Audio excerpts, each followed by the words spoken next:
again, horticulture, but also small farmer in Linn County. Hi, I'm Jay Perry. I'm a chef here at Oregon State for the Housing and Dining Program.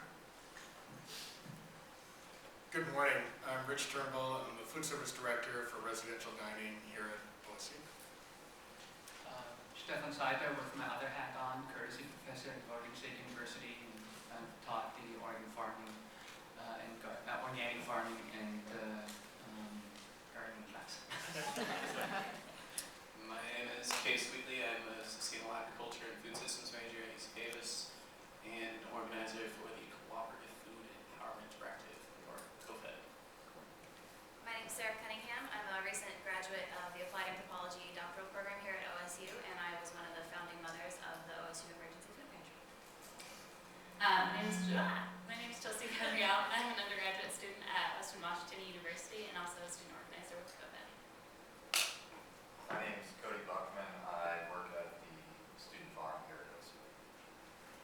And I'm Rebecca Weinsteiger. I work as a county organizer for the 10 Rivers Food Web, an organization that serves Linn, Lincoln, and Benton counties, trying to increase food access to low-income families and also to increase opportunities for farms to agricultural. Anyway, 10 Rivers Food Web. Thank you. All right, so the first question is for Rich from Dining Services and to Stefan and also to students. And arguably the campus food system exists to serve students. We wouldn't be here if we didn't have a lot of hungry folks to serve. And students represent many different roles on campus as eaters, as advocates, as consumers and customers, and also as learners. So to you, what is the role of students in not only participating in the campus food system, but what is the role of students to shape and help define the campus food system? Sure. Students have a tremendously powerful role in helping shape what we do. Let me give you an example. When I first was hired at OSU 21 years ago, as I was interviewing for the position, one of the folks I interviewed was the president of the Residence Hall Association. Her name was Summer Stinson. And the Summer, I think, is now an attorney in Bellevue, Washington, someplace. But I asked Summer, what is the most important thing, for students? What's missing? Or if I could do one thing that would improve the food service on this university campus, what would it be? And her response to me was to increase variety of food. And I said, well, I don't understand it, because I'm looking at the menus, and the menus have hundreds of different items over the course of a term. What does that mean? She goes, well, you're not serving what I want when I want it. Well, that one comment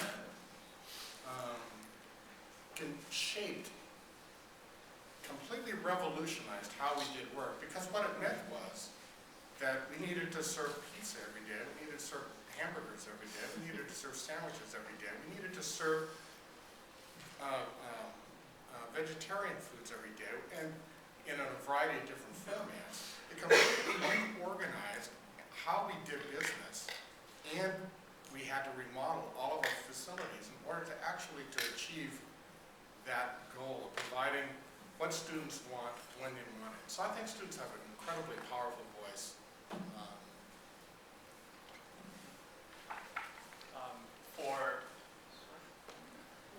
For an instructor, from an instruction perspective, I guess students are voting with what classes they're taking, certainly. And looking at our organic farming class, we started 6 years ago or so with 20 people, and now we're up at 60, 80, 75 people. So they're always full, and that class has collaborated closely with other food systems related activities on this campus.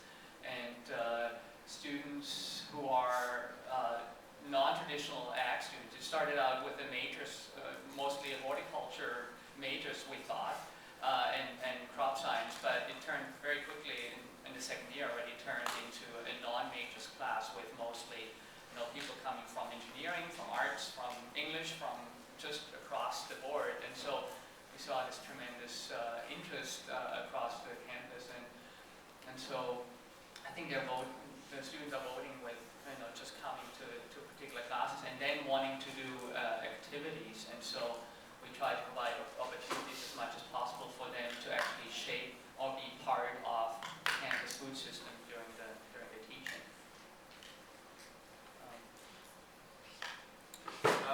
Yeah, I think rather than students just being passive consumers in this campus food system, students should actually take a role in growing the food, in processing the food, in serving the food, in eating the food. There was a recent survey that went out in our school that a third of students can't actually afford to spend money on food because the tuition's so high. So actually, like food management and things like that, actually taking a more active role in the campus food system where they are active participants rather than just passive consumers. So maybe that means expanding student farms, maybe that means creating alternative food enterprises for them to actually participate and maybe learn how to cook. A lot of schools don't have anything around cooking.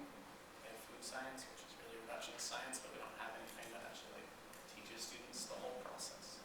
So, Yeah, and I think that's certainly a limitation a little bit also on, still a limitation on this campus on how we have all these incredible facilities, but we're not necessarily using them. There have been some attempts to have a student sustainability initiative on this campus, and they've done quite a bit, and they've created their own meals. They were able to get into the kitchen, but it wasn't that easy, and so there's still not the perfect collaboration that we could have between facilities and the various departments and the students. So I think that could be improved a lot. I think that kind of speaks to a larger thing. I come from it from a different perspective. I chose Western specifically because it didn't have a strong agriculture or food program, and I wanted to see what I could do with that and how I could push that. And I think the larger idea of students asserting their responsibility on campus is really huge. From my experience, students are not given a lot of room to experiment with systems, and they just kind of take it at face value. That food on campus is, what they're stuck with, and they're not giving a whole lot of leeway to push the system and explore. Yeah, I think a lot of the students that when they come to dine here, they're not really consciously thinking about how their food is grown, where it's come from. I mean, they don't have that Portlandia effect where they're sitting down asking where the chicken comes from, and they have their friends and stuff like that. They just think that food magically appears on their plate, And so, but we are trying to really kind of, educate them, and not every student is a farmer, but everybody knows how to eat, And so, our role is to kind of create that short bridge of them understanding exactly the process of food. How does it grow? That there is a guy, a farming guy, actually, tilling the earth and kind of, making all the things grow. And so, we've had a few programs. We started one with our resident nutritionists where we go throughout some of the convenience stores and see what we have for our students to purchase, and we collect healthy items that are quick that a student can make inside their in their dorm, and we offer students to come and we show them how we can take simple packaged food, incorporate some fresh natural ingredients that they can cook inside of their room. That's really quick and easy for them to do. So the more that we can let them know that cooking is not that difficult, that picking out certain fresh items will really help them. It'll really kind of help build that bridge of them understanding how food is actually done and why they should maybe kind of be more conscious about what they eat. All right, thank you. The next question is for Sarah from the Food Bank, for Rebecca from the Ten Rivers Web, and for Cody as a producer here on campus. The presence of a community food security pantry on campus indicates in and of itself that the campus food system in many ways exceeds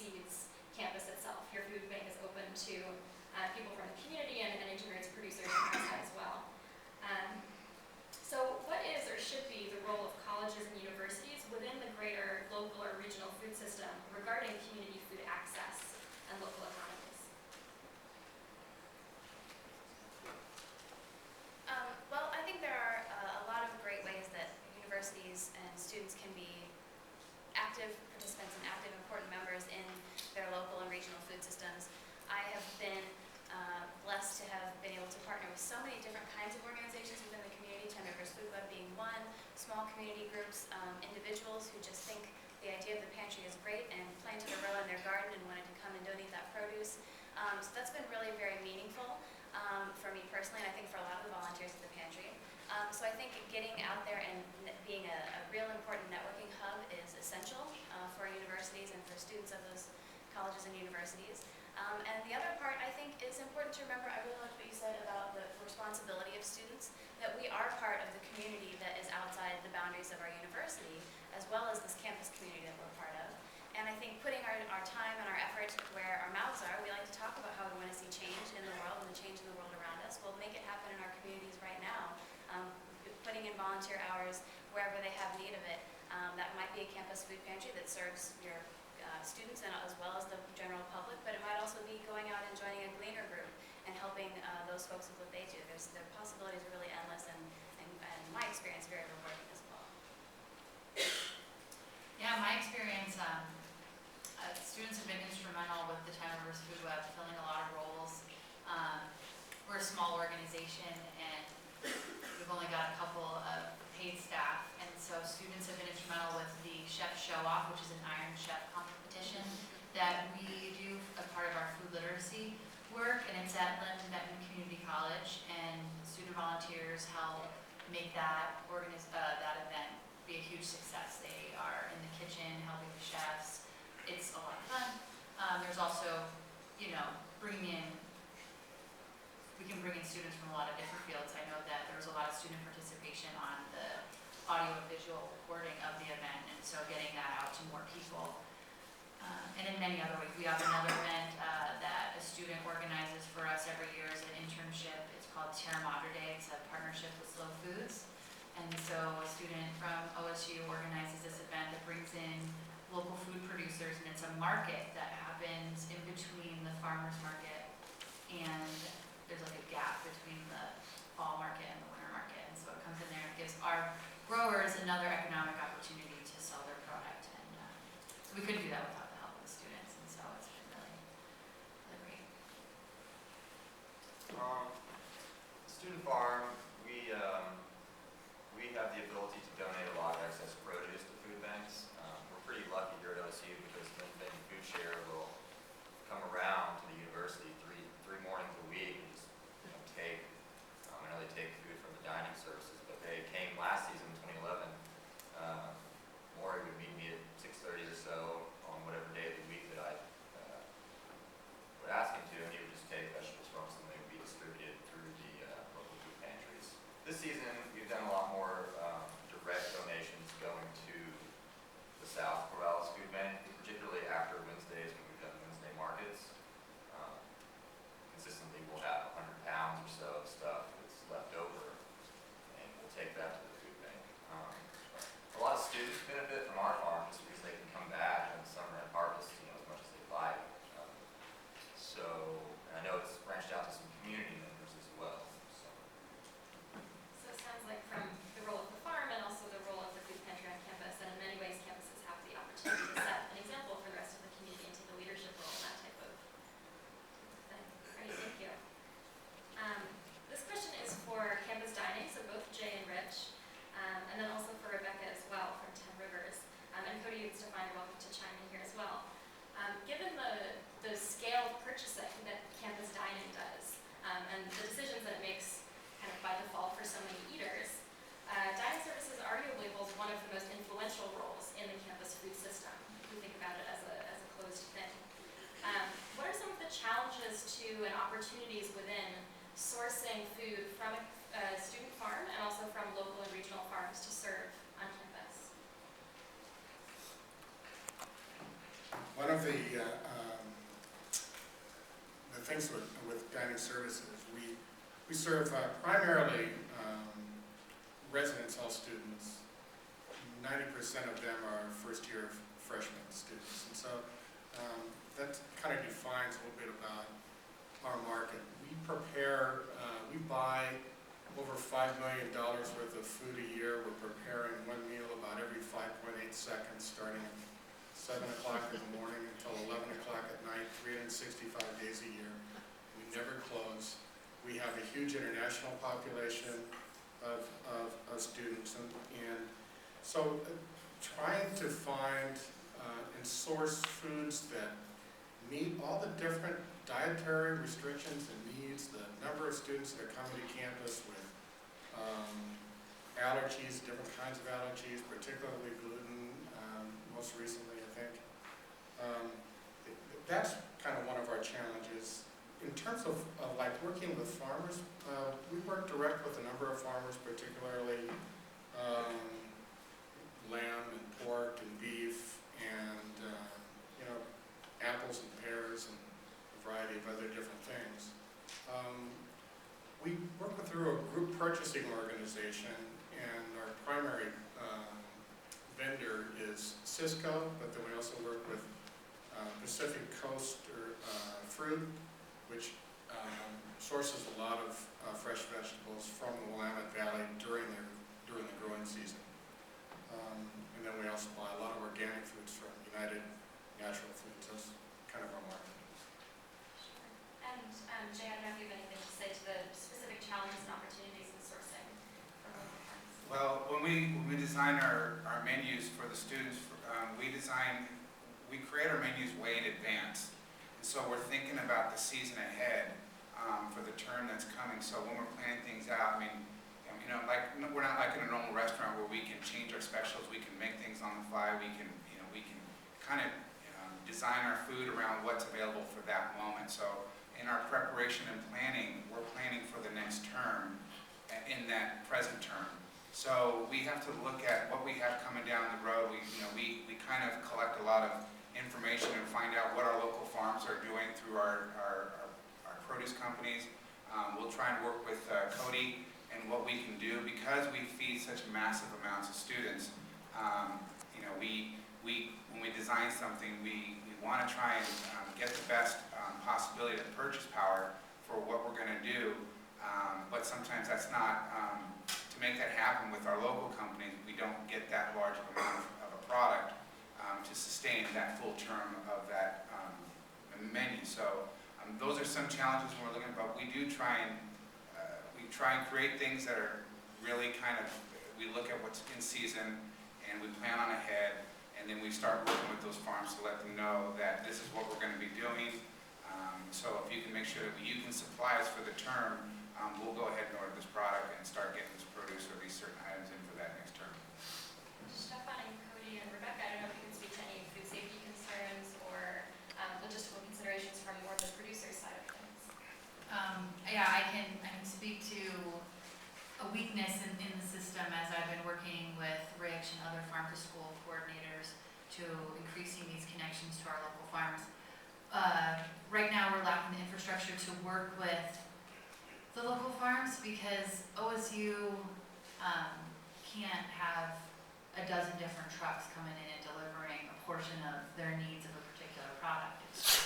The system isn't built for that.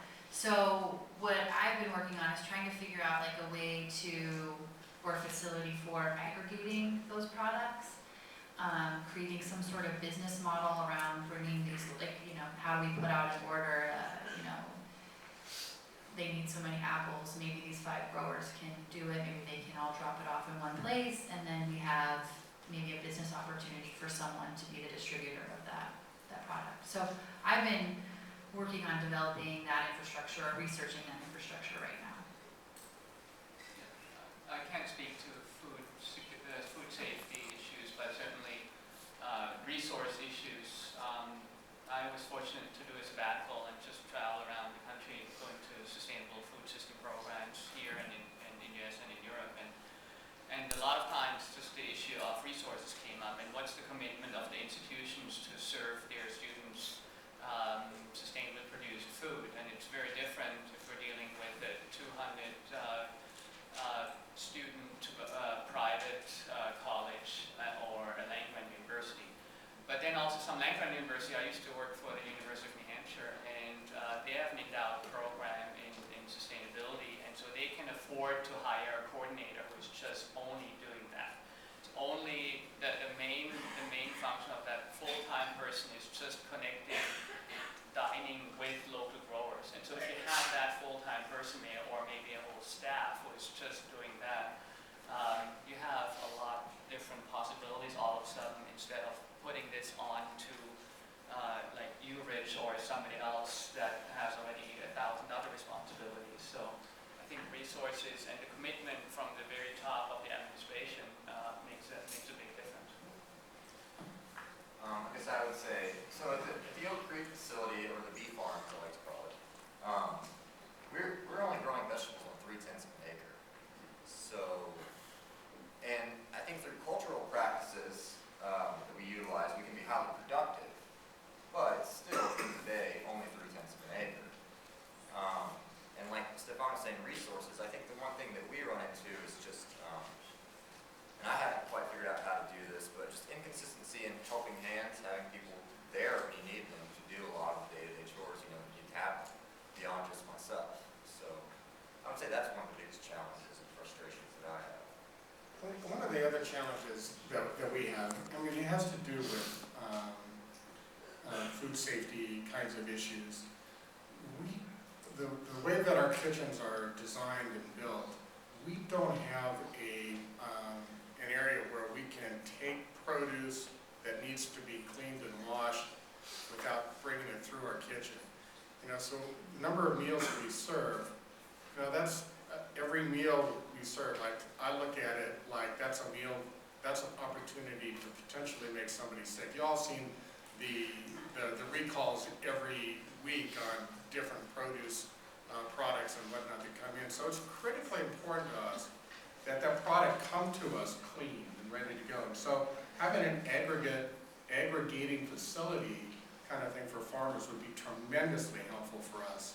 And that would also reduce the number of invoices we have to pay, the number of trucks that are backing up past the residents all beep, beep, beep, beep, beep, and waking the students up at 6 o'clock in the morning, which I hear about regularly. The other thing that is a challenge for farmers is Oregon State University's payment schedule. It takes about 45 days for us to process a check. And for many farmers, that's just way too long. And so that's been a challenge for us as well. Yeah, so it sounds like a lot of unique challenges both between local farms and specific to a campus farm, and challenges on both ends of that, but also opportunity in partnering with community organizations, especially food hub development, trendy thing, those aggregating spots, and even online marketplaces that can help with the financial logistics. This next question is for all of the students who are present. I think Rebecca has to leave us, unfortunately, but thank you. For all of the students who are present on the panel, you represent many different campus groups with many different aims: sustainability, cooperative development, food security. What is your vision for a complete food system? So not just your own group, but what that system would look like. I was thinking about this question, and having a hub on campus where people can come and connect across disciplines, I think would be really wonderful. That to me would be a great step in the campus food system that not only looks at students being involved in the producing, consuming, and marketing side of food, but also making connections in education and engineering. I think just having food become a lens that all departments can frame their specialties around and have that education kind of be central. This hub is kind of my dreamland. I agree with that wholeheartedly. Yeah, like I said, students shouldn't just be the people coming to the dining hall and consuming the food, but the people working outside the food truck and just ordering the food and paying McDonald's. They should be the people at the farm growing the food. They should be the people processing the food, eating the food. And more than just like students going back to their dorm room and consuming the food by themselves.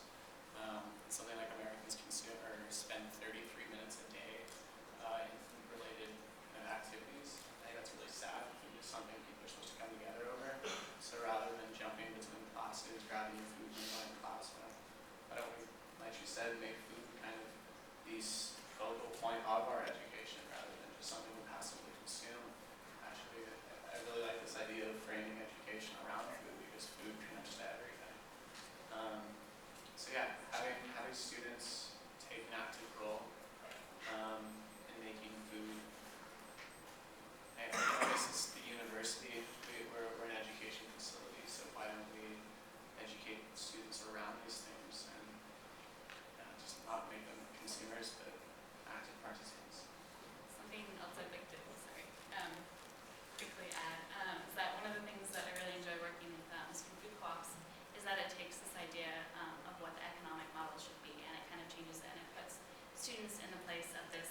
US to universe space, and I think getting students involved in systems and systems thinking in that way is also incredibly important.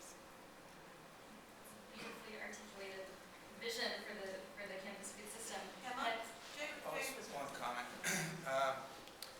Back in July, I went out to the East Coast for a chef culinary conference, and one of the main speakers was Chef Roy Choi, if you've heard of him, with his famous the Cody trucks in Los Angeles, who started pretty much paved the way for the food trucks. And on his presentation was very powerful. It was impacting because what he spoke about was that there's got to be a change in the system, and it has to, knowing that the university system, we have the ability to do that. And his presentation was regarding the fact that in Europe, those kids there who are in elementary schools are taking 1 hour for their lunch. And he said something is definitely wrong because our food system teaches that our kids have to eat 28 minutes. They have 28 minutes to eat this processed food, and yet we wonder what's wrong with our kids today. And you look at Europe, and they're 1 hour. Food is essential to their living and to who they are, and they have chefs in their schools giving these kids food that you would not imagine how they eat it so well. And so he was saying there's something wrong. We created a monster, and now we're trying to figure out how to fix it, and it's easy. And he said that at a university level, we have an opportunity, not only as chefs, but with this generation, to start impacting the way they eat, so that we can start going to the generation before them and start teaching them how to eat, how to think about food, and to spend more time with food, because he said there's something wrong with this and we need to fix it. And so I think students, maybe in this thing we can create like farmers markets are easy, are they hard to do? Gathering students to create a student farmers market, bring the farmers here, start educating about eating, and then as chefs we need to kind of start figuring out ways how we can start teaching the kids of tomorrow how to start eating for today. So not just like students learning from the chefs and such, but also make it a dialogue back and forth. So it's not just like teacher-student, but student-teacher, teacher-student, and back and forth. Well, it sounds like from what Chelsea and Kase and also what Jay says, that you're largely on the same page. And I'm wondering, to return back to Chelsea and Kase, what are some of the barriers that you've encountered on campus to creating this food vision that you see? And if you have the opportunity, which you in some ways have now, to ask each of these stakeholders how you'd like them to help you achieve that vision, seeing that you have some understanding about it, what would you ask them? Well, for one, support. I feel like bringing kind of our goal at UC Davis, also part of the group called the Flatland Food Collective, and our goal is to create a cooperative cafe in which all these things, from production, distribution, processing, feeding, and composting the waste, students are actually part of those things. But maybe it's idealistic, maybe it's not. But actually getting the support and getting criticism, challenging us to actually be able to make these things happen. I feel like a lot of people, including our chancellor at UC Davis, just completely write off what we're doing. Like I'll pitch it to them, maybe I don't have my pitch completely down. I'm sorry, I'm a student, I balance all these other things. It's not my job, but it's something I'm passionate about. So actually giving us the time of day, as well as verbal support, lobbying on our behalf, and maybe some money.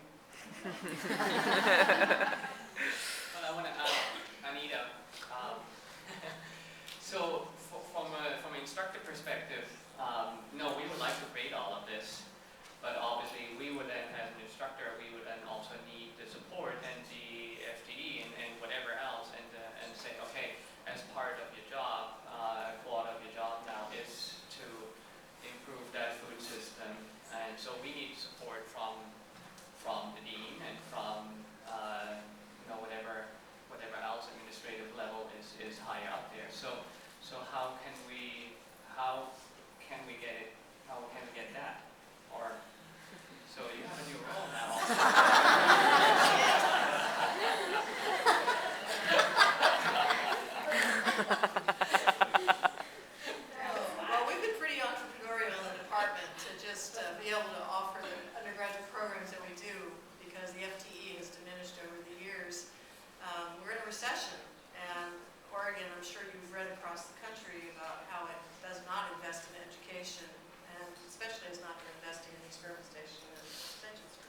administration is supportive of the concept of experiential learning.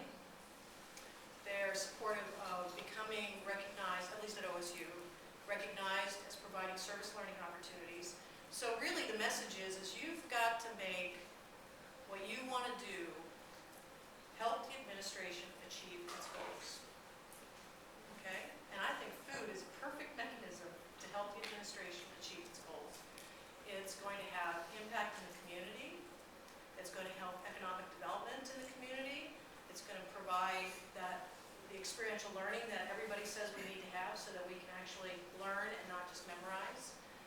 So my message now on the other side is, how can you, as a student, make my job easier with the legislator so that I can go get the money that you need for your programs? We don't, the pot is the same pot. Okay, the pot has to grow. It can't shrink. None of our pots can shrink. We need to grow it. So we need students, we need the community, we need all of you to make a point that this is important and give us a language so that we can take it to the legislature and say, support us. You know, I have never heard anything bad. I mean, Rich has heard the same thing. We have a sustainability initiative here, and we're evaluated on metrics nationally on food sourcing, and a bunch of other things. And we come out fairly high. The university's committed to it, but the next step is going to require money. So where's that money going to come from? So, I mean, it always boils down to funds. You got lots of energy, give me the words. Give Bill the words. Give the president the words. Give the Board of Higher Ed the words, so that we can then make the case for funding for these kinds of programs. The good news, too, is that our enrollments are up, and we have a student sustainability initiative where they actually charge fees for sustainability. So I think there's an opportunity to use those dollars to offset the costs of sourcing local, and maybe even help Rebecca, Wheatley, create this hub.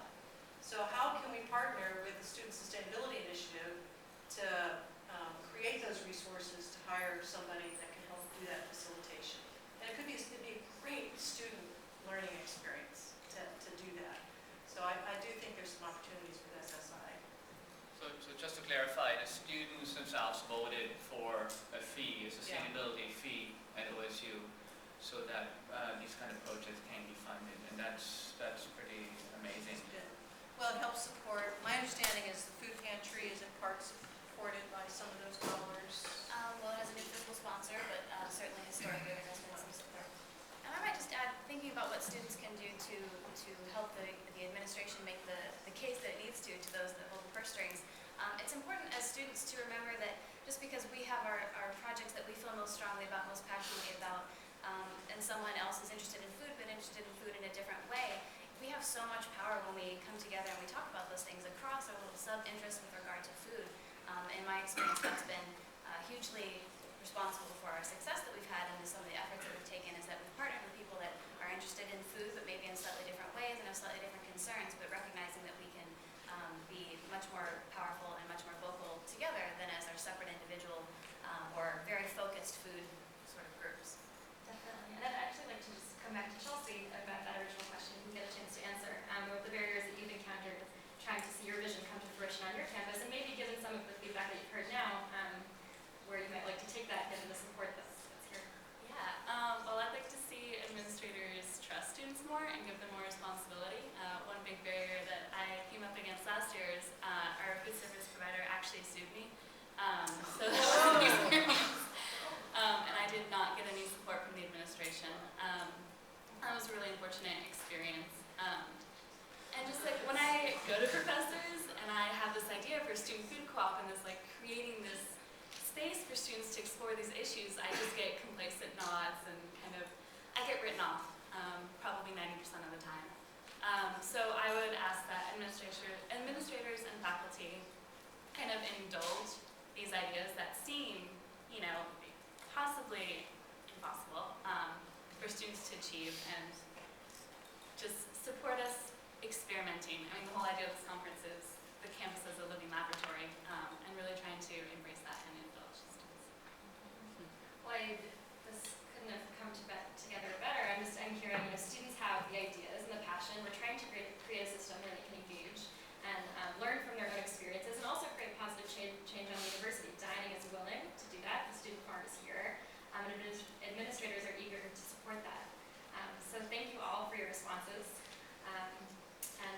forward to hearing what the rest of the presenters have to say about this weekend, and hearing from some of our panelists here today, including Chelsea, talking about her experiences. And I look forward to seeing how this comes together for